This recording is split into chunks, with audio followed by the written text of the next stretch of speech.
Hi, Diane Davidson here from the Fine Homes Group at Keller Williams in my Don Ho shirt. Remember Tiny Bubbles? I do. You're not that young, huh? In the wine. Makes me happy. All the time? Makes me feel fine. There you That's go. what it is. Okay. You all know who I am, so Bill we'll leave it White, at that. business partner and so forth. So, tell me what we have, what this has, these words have in common. Okay? Market, marketplace, market share. Okay? I don't know, market? Exactly. Okay, but there we Good go. for you. So we have sort of three topics, all having to do with market, right? We can start with market share, why don't we? Well, Some interesting numbers, yeah? so the numbers, yes, the most recent numbers that we have, which are through the first 6 months of the year, we're killing it. Yeah, yes. We're number one in market share in the entire state. This is the Keller Williams Metropolitan. That's correct. That's Keller Williams Metropolitan, our office in Bedford. So we're number one. We are 5% market share. Now that doesn't sound like a lot, but our next closest competitor is not that close. Right. And so it's 1 out of every 20 transaction sides we're involved in. And that's a big deal in the entire state. Yep. Manchester, New Hampshire, also, it's important. And it's a market that I've worked in for 40 years. And we're number one in that market and have continued to be for years. We're 14.33% market share. So 14%, again, that's 1 in about every 7 transaction sides. Also a big deal. Nobody brings more buyers into the city of Manchester than we do. Nobody handles more sellers than we do. So that's really exciting. Same thing for the state, by the way. We bring more listings onto the market. We bring more buyers into the market. And then lastly, which I'm really proud of, is the town of Bedford, which is where this market center is, we call home. And we are running at 24.3% market share. So just call it 1 in 4, okay? And our next closest competitor, who shall be nameless, is running at about 14% market share. They're about 10 points behind. So again, not even close. In units, we beat them handily. And part of the reason that is, in my opinion, is it's been a market that we've always been focused on. Our team has always been focused on it, and so has this market center. And so it's pretty evident if you drive around when you look at the signs, who's doing the business, and I'm proud of that. It should be. Yeah. I just want to say market center, for those who don't speak KW speak, means office. Yes. Right? So we say market center, we mean our office. Yeah, it's the old school was that every little town and hamlet that you worked in, you had to have an office in. And now, in order to provide good resources, you need a market center. It's much more wide serving, and there's a lot more people, and there's a lot more resources, and there's a lot more parking. And we do have other offices that are part of this. Yes, we do. We do. Yeah, we have an office in Concord. That is an office. It's a business center, and we have an office in Londonderry. We also have an office in Keene. Soon to be brand new headquarters. I'm Yes, excited. yes, we're And going one more through in a Lebanon. revamp. Yes, and in Lebanon. That's correct. We're covering quite a territory. Yes, we are. So I think, IMO, one of the reasons we bring so many buyers and so many sellers together is because of our, it's sort of chicken and the egg, but we've gotten, the more clients we bring in, the more opportunities our buyers and sellers have to perhaps find out about things, to find out about things, properties, opportunities before the internet. You always like to say that this is an instance where human beings, people, are faster than technology, right? Yeah. And very necessary. And so I think it's really served our clients very well, both our buyers and our sellers. No doubt about it. I mean, the numbers speak for themselves, and we could share that at another time, maybe on a private level. But it's undoubted that our buyers have an opportunity because we list so many properties. We're promoting the listings to the buyers. Correct. And in a market like this, that means that they're getting a potential jumpstart. Right, inside track, yep.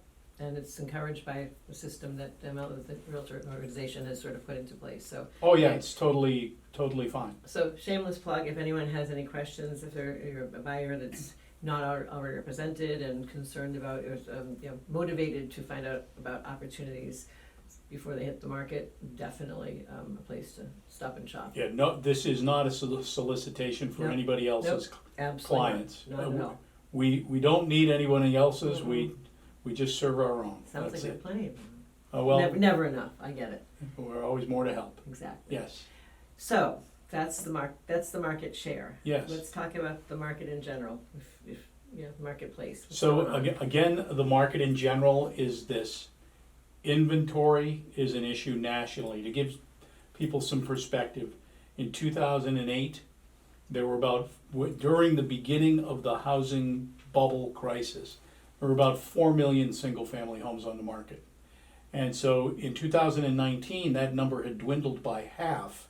So prior to the pandemic, there were 2 million single-family houses on the market.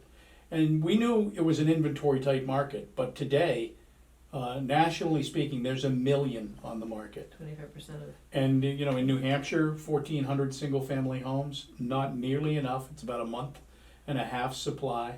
We really need to have some balance. We need 6,000 to 8,000 homes on the market. Mm-hmm. And so we're not gonna be anywhere close, I don't think, to a balance where sellers go dip into now it being a buyer's market. But here's, Diane, what we know for sure. Days on market is increasing, okay? So that's increasing by only about a week to 10 days. Not a big deal, but it's increasing nonetheless. So market time is going up, so are price adjustments. Mm-hmm. Price adjustments are the highest they've ever been, meaning people put it on at one price and then soon thereafter, or sometime thereafter, they adjust it. That's as high as it's been in years now. And so I think what that is sellers are ambitious. Right. They want to get as much money as they can. Who could blame them? And if they price it wrong, the market isn't saying yes. Right. And so you need quick price adjustment. So I think the market is still very, very, one of the things that has not gone away is the fact that their buyers are willing to buy if the inventory is on the Mhm. market. We had a colleague of ours who had 130 people through an open house, not one day, over the weekend. That's a lot. A lot of people, yep. But something you said, you don't blame sellers for wanting more money. The strategy, however, is not to ask more, right? And I think that's the mistake that they make, and they're not being advised properly by their agent if the agent believes that by asking more, they're going to get more. Yeah, right? I It's a strategy that a lot of agents just kind of aren't familiar with. And that's a simplified way to explaining a complex strategy. Mm-hmm. And usually, when we sit down with our clients and go through the process and the strategy around it, They understand. it's a light bulb moment. They go, "Oh yeah, Yep. I see that." Absolutely. Okay, so last of the three market, let's talk about the fall market because it's quickly approaching. I think it's already in Home Goods. Pretty sure on Halloween or Thanksgiving or something. I was don't even know. at BJ's wholesale yesterday. What? Yeah, I was picking up water, My Christmas gift? bottled water. No, but they had rakes. I was like, "Oh my God, rakes!" Yeah, Yeah. hate to think of it. Me too. Mums, I was at a nursery today. They had mums also. I everywhere. noticed them yesterday. Oh, Yeah. God. The first round of mums. You buy It's them now, coming. you get three, right? So the fall market, which will be approaching fairly quickly, right? What are you seeing and what kind of tips do we have? Well, for those that are thinking about moving in 2024, there really is a very real possibility to selling in 2023 and moving in 2024. Okay. It is because there are buyers that are willing to buy and say, Of course. we'll let you move in, we'll let you move out when you want to move out. Mhm. That's a conversation that needs to be had. And then also, oftentimes people are thinking about the future and they're saying, well, I hope I can get the price that I want. I hope that I don't miss the market. Well, the other thing is what if you could get more than you think? Yeah. You might be willing. We did this ourselves, and we did this 4 years ago. We sold our house, and we wanted to move into another style of property that we didn't have, and we moved into a rental so that we were ready. Now, people might think, oh my God, that's terrible. It was pretty easy, Yep, was pretty easy.